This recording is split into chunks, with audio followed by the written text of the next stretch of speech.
আছে, আস্তাগফিরুল্লাহাল্লাযী লা ইলাহা ইল্লা হুয়াল হাইয়ুল কাইয়্যুম ওয়া আতুবু ইলাইহি।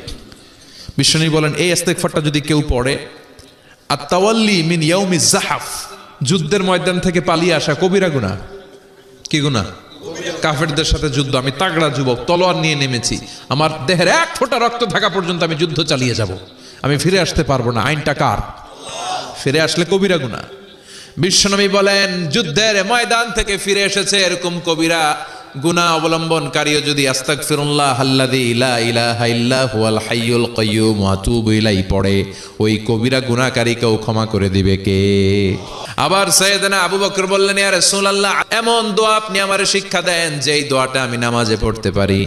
বিশ্বনবী বললেন, পড়ো আল্লাহুম্মা ইন্নী যালামতু নাফসি যুলমান কাসীরান ওয়া লা ইয়াগফিরুয যুনুবা ইল্লা আনতা ফাগফিরলি মাগফিরাতাম মিন ইনদিক ইন্নাকা আনতাল গফুরুর